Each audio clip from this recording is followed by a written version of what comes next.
Welcome dear participants to this final module of this week. After having established the directions in which postmodernist criticism has developed, today we are going to discuss post-structuralism and deconstruction. The structure of today's module is like this. We would be introducing this idea of structuralism with Saussures' view of language. We would move on to post-structuralism, introducing it and also telling the differences between structuralism and post-structuralism. We would also briefly discuss Derrida's main contribution to the development of the deconstruction idea, and then towards the end we would also discuss a deconstructive reading of Hilda Doolittle's poem Orate. We have seen that how during the postmodernist development the finality of modernist idea was rejected in favor of parallel and multiple truths. It also started a closer reading of the text, and the textual reading is normally open to interpretation.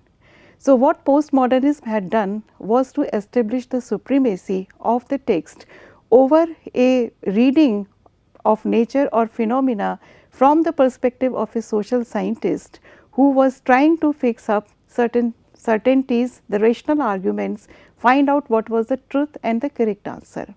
Whereas in postmodernity we find that the texts became supreme and therefore they were open to interpretation. Here I quote from Jane Kaplan, who has said that the postmodernist methodology and epistemology is characterized by the relative eclipse of arguments about social science modes of explanation, and it is also commented that there is a shift towards theories from linguistics and literary studies.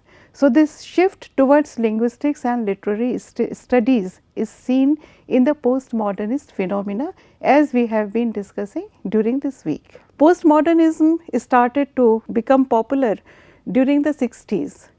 The post-structural approach also is known during that time for its efforts to offer a critical review of normative concepts in classical philosophy. The post-structural approach also based on linguistic theories, and in this approach we find that they try to look at the revaluation of language in terms of studying and understanding theories of knowledge, phenomenology as well as hermeneutics also. The development of the post-structuralist theory is normally referred to a quintet of French theorists, and these are Derrida, Foucault, Lacan, Kristeva and Roland Barthes. These philosophers have had a major influence on the readings of structuralist theories and the development of post-structuralist theories in the 80s. It can be said that if structuralism relies upon the logic of language, post-structuralism reveals rhetoric as a subversive, poetic subconsciousness of that logic. The quintet also attempts to unveil and problematize the grain narratives on which the foundation of the modernist society and thought was laid. These philosophers have taken up different avenues for finding out the nature of their own theoretical expansion.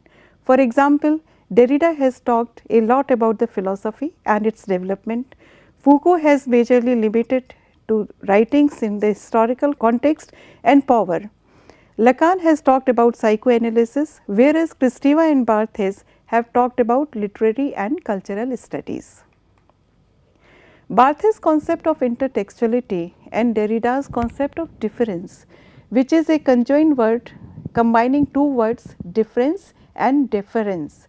So, these ideas provided the basis for a radical epistemology about how language and abstract concepts do not allow us to ever gain certainty in terms of knowledge.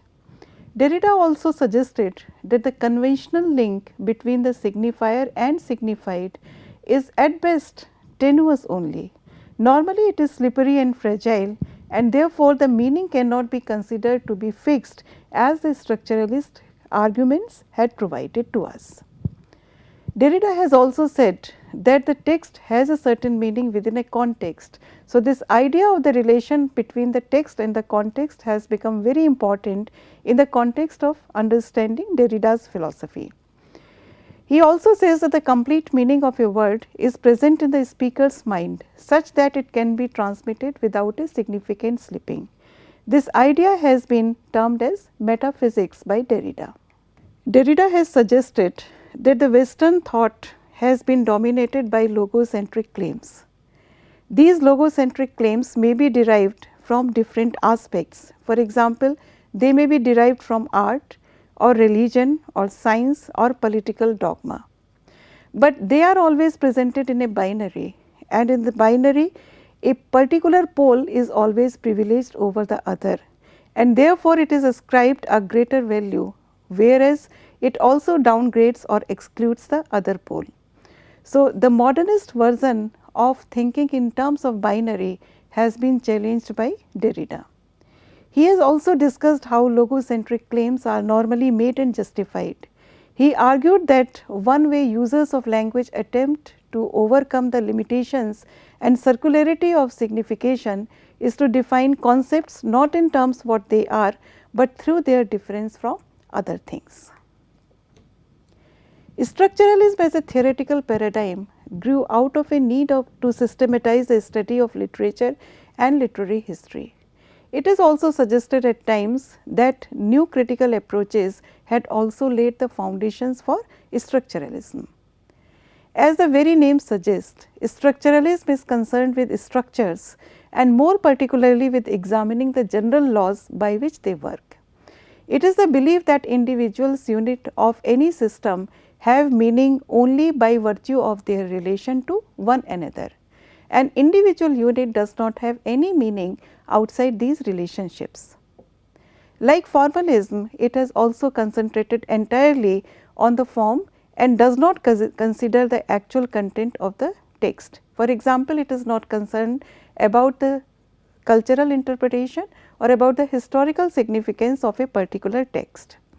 As long as the structure of relations between the units is preserved, it does not matter which items you select. You can take up a portion from an established piece of literature, or you can also take up a piece from, say, a newspaper report. But the structuralist study would be analytical only, and it would never be evaluative. And therefore, the cultural value of a particular piece of literature or a particular piece of writing has no meaning for the structuralist. They refuse the obvious meaning of the text, something which is very apparent to a lay reader, and seeks instead to isolate certain deep structures within it which are not apparent on the surface. It also does not take the text at the face value, but displaces it into a quite different kind of object. The structuralist ideas were inspired by Sosso's writing. It flourished in the first half of the 20th century as an attempt to apply to literature the methods and insights of the founder of modern structural linguistics, particularly Ferdinand de Saussure. It is an interesting point that among other subjects, Saussure had been an avid scholar of Sanskrit. As a scholar, he had studied Sanskrit as well as other classical language, and in 1880 the thesis which was awarded to him by the Leipzig University was on the use of absolute genitive case in the Rig Veda. So, it is very important aspect for us to understand that the linguistic traditions of Sanskrit learning have also influenced the way modern structuralist ideas have flourished in the world. Most of the classical structuralist notions emerged from Saussure's lectures in Geneva, which he had delivered between 1907 and 1911. These lectures were published posthumously in 1916 under the name of A Course in General Linguistics. Saussure viewed language as a system of signs, which was to be studied synchronically rather than diachronically. He also suggested that each sign has to be seen as being made up of a signifier, a sound image or its graphic equivalent, and a signified, that is the concept or the meaning. He further illustrates it and says that the three independent black marks, which he refers to as C, A and T, are a signifier which evoke the signified cat in the mind of a person who has knowledge of the English language. However, the relation between the signifier and the signified is an arbitrary one. There is no inherent reason except perhaps the cultural and historical convention to understand that these marks should mean cat and should relate to a particular picture in the mind of a language speaker.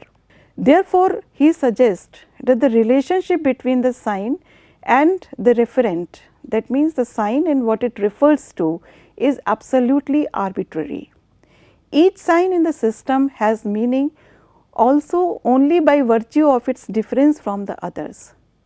For example, cat has meaning not in itself, but because it is, say, not cap or cat or bat. It does not matter how the signifier alters as long as it preserves its difference from the all other signifiers. And here I quote from Saussure. He says, in the linguistic system, there are only differences. Meaning is not mysteriously immanent in a sign, but is functional, the results of its difference from other signs. It generates automatically a circular process.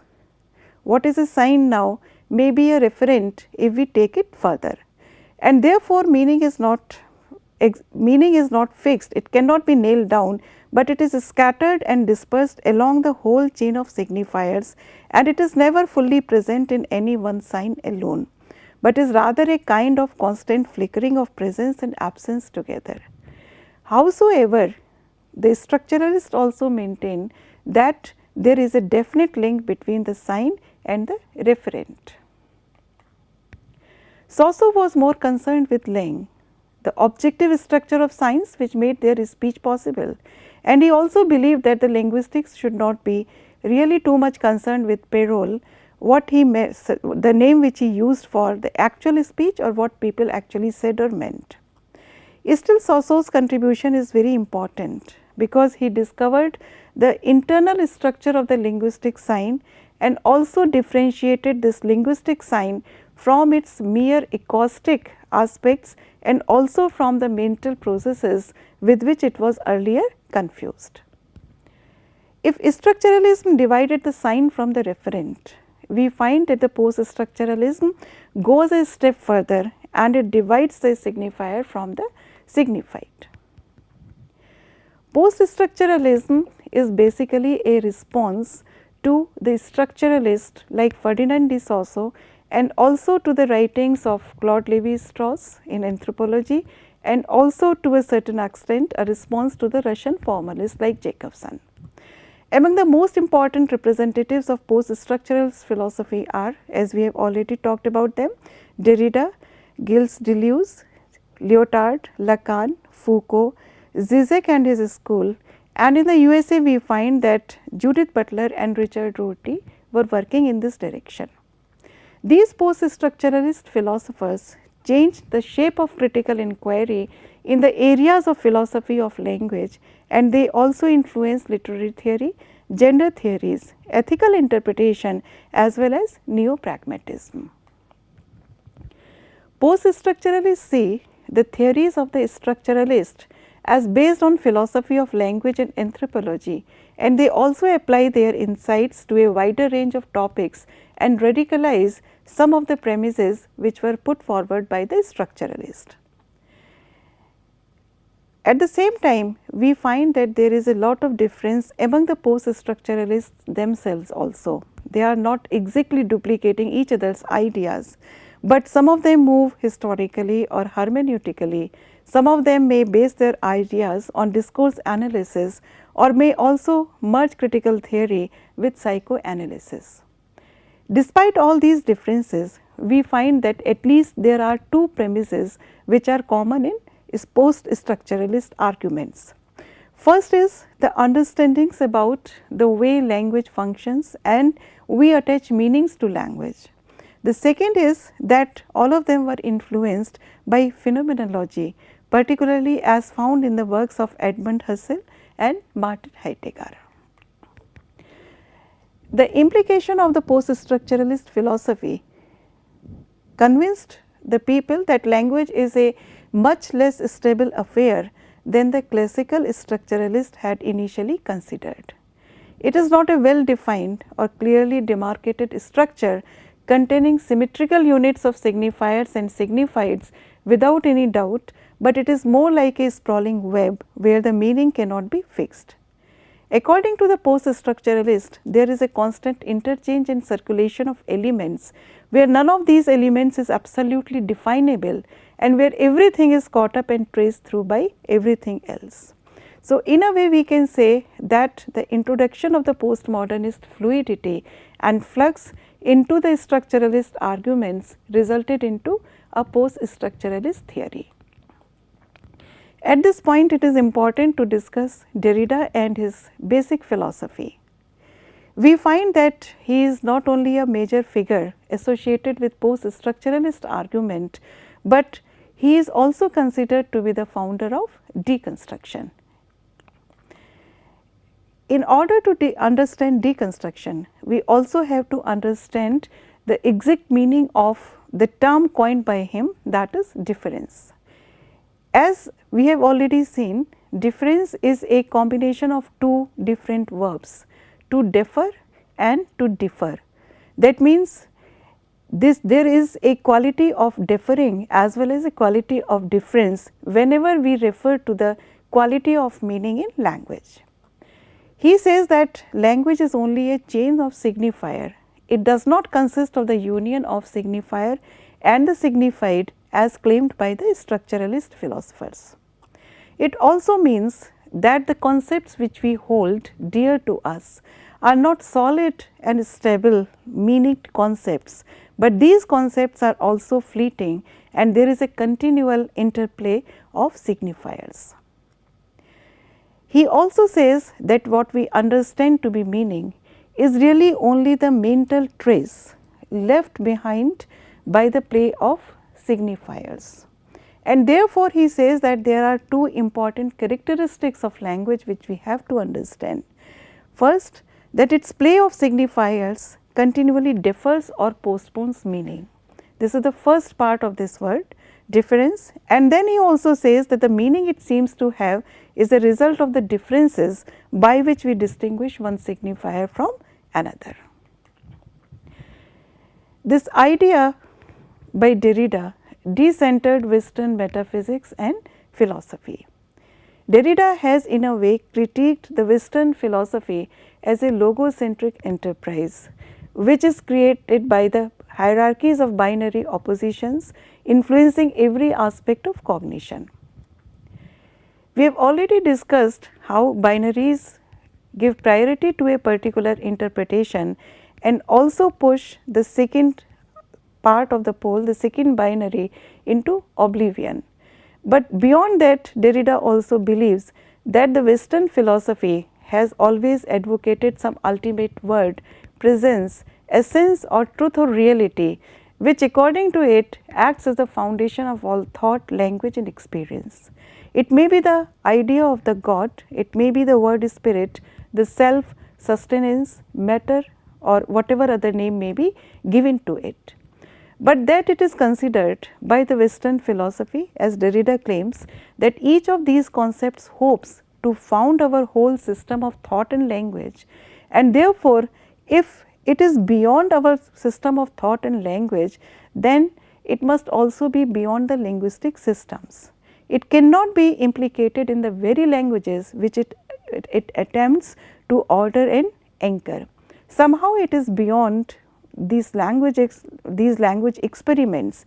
It has to be somehow anterior to these discourses, which according to Derrida is not a possibility. And therefore, he argues that the web-like complexity of language, which is based on infinite linguistic play and difference, reveals that such a search by its very nature is ultimately a futile exercise. The idea of deconstruction, which has arisen from these ideas, is influenced mainly by Derrida, and it also means that the text is not a unified and logical whole. It encourages a close reading of text in order to demonstrate that any given text has irreconcilably opposing and differing meanings. It also breaks the structure from within the structure. However, the common understanding that deconstruction is a dismantling of the structure of a text is not exactly correct.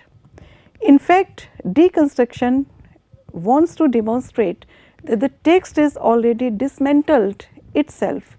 Its apparently solid ground is no rock, but thin air, and therefore, the binaries which exist within the text, the other context which exist within the text, ultimately help us to understand that a particular meaning is being continually dismantled and it is being continually deconstructed. So, deconstruction is the name which has been given to the critical operation by which binary oppositions can be partly undermined or by which they can be shown partly to undermine each other in the process of a textual reading.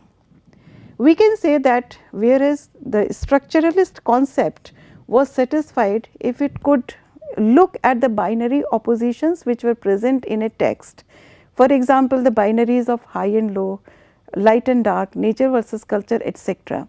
So, the structuralist thinkers were satisfied by defining these binary oppositions and exposing the logic of their working. But the idea of deconstruction has gone a step ahead and wants to show that how such oppositions, in order to hold themselves in place, are sometimes betrayed into inverting or collapsing themselves. Derrida, who had coined this idea of deconstruction as well as the term, has argued that the Western culture, which is based on binaries, is ultimately to be challenged, because whenever we look at the boundaries set by the binary opposition, our cognition of things and our thinking also, our knowledge also becomes limited. So, by deconstruction he aims to erase the boundary between binary oppositions and to do so in such a way that the hierarchy which is implied by the oppositions is also thrown into question. So, Derrida's concept of deconstruction has opened up new possibilities of interpretation as well as far as literary texts are concerned. There are certain other statements by Derrida which are sometimes misunderstood. For example, when he says that there is no one meaning, it does not mean that there is no meaning to a particular text. According to Derrida, the context becomes important to understand what meaning has been suggested, but it does not mean that we are freed of responsibility to try as hard as we can to say that the newer meanings may also be possible. He also wants to suggest by this statement that a sentence or a particular quote or a particular text which is attributed to Aristotle or anybody else, for example, would always be open to different interpretations. It does not say anything in a final manner ever, but the newer interpretations are always possible because the binaries can always be questioned. So, in a way, deconstructive criticism shows how texts subvert their own ruling systems of logic. And here we find that a particular example which I am giving over here is given in the context of how the term woman is to be understood and deconstructed. This example I have taken from Terry Eagleton. For example, woman is the opposite, the other of man.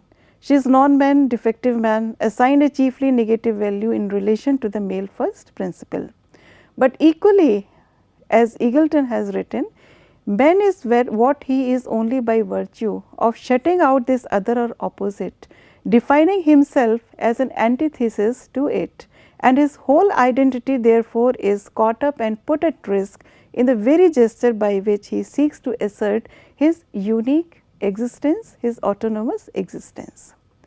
At the same time, we would have to understand that in this game plan, woman is not just an other in the sense of something beyond his ken, but an other intimately related to him as the image of what he is not, and therefore as an essential reminder of what he is. So, as a post-structuralist theory, deconstruction sees all writing as a complex historical cultural process which is rooted in the relations of text to each other as well as in the institutions and conventions of writing. It has also suggested that human knowledge is neither as controllable nor as convincing as Western thought has always suggested it to be, and it also suggests that language operates in a very subtle manner. It can also be acting in a very contradictory manner, and therefore, the certainty of meaning would always elude us, and the text would always be open to different and newer interpretations. This post-structuralism is a style of thought which embraces the deconstructive operations of Derrida, the work of the French historian Michel Foucault, the writings of the French psychoanalyst James Lacan, and the feminist philosopher and critic Julia Kristeva. When we have to deconstruct a text, we have to look at certain aspects. As we have discussed earlier, deconstruction is not denial of a meaning, but let us say it has to see how the binaries are placed so that the text is open to different interpretations, and within the text these binaries are acting against each other. So, when we have to deconstruct a text, we have to begin from a position of skepticism. Instead of searching for an authorial intention or for a cultural interpretation as it was routinely done, we have to begin with a sense of skepticism and also look at this possibility of finding multiplicity of meanings. One should not be guided by the common logic or the most significant interpretation or the interpretation which has always been accepted by people to be there, but we have to be open to the possibility of multiplicity of meanings. At the same time, while we are aware that multiple meanings are there, we are not to privilege one particular meaning over the other. We have to identify the biases which may be there, for example, the cultural biases, the political biases, or at the same time the hierarchical oppositions which are at work in the given text. Deconstruction also involves questioning the logic of binary oppositions. At the same time, we have to look at the sentence structure to find out in which ways the text has betrayed its own logic. We have to look for the gaps, the aporias which may be there. We have to analyze the tone, the sentence structure and stylistics in combination with each other to find out how within the text the logic is being betrayed and challenged. So, in a way, a deconstructive reading would involve playing with the possible meanings and looking for alternate interpretations. We also have to remember that deconstruction is not about destroying meaning. It is about accepting that meaning is a function of both difference and difference. So, one has to adopt a reading strategy that treats meaning as contingent and fluid, and one also has to avoid the fallacy of looking for transcendental signifier and signified. So, in a way the text becomes a web of signifiers which is open to immense possibilities of interpretations, and in which no particular interpretation has to be given more significance in comparison to the other. In the next two slides, I have given a deconstructive reading of Hilda Doolittle's poem Oread. Hilda Doolittle's poem is a very popular example, and you would find it quoted in different places in different sources also. So, this is a poem which is often understood as one which has already deconstructed itself. The title itself contains and creates a certain expectation as far as the reader are concerned, but the poem immediately thwarts this expectation. As far as the meaning is concerned, we find that the meanings can also become problematic. We do not understand whether the language of the poem revels in precarity, violence and destructive power of nature. So, these aspects become important because the reader does not become clear whether the poem wants to invoke the sea or the forest. In the detailing of these slides, you would find how the meaning has been deconstructed as a part of the poem. So, this particular illustration is helpful whenever we have to look at a particular passage from any literary text to find out the possible ways in which the deconstruction of meaning can be traced. So, in this week we have covered different aspects related with postmodernist philosophy. In the next week we would begin with the discussions of feminism and gender theories with you. Thank you.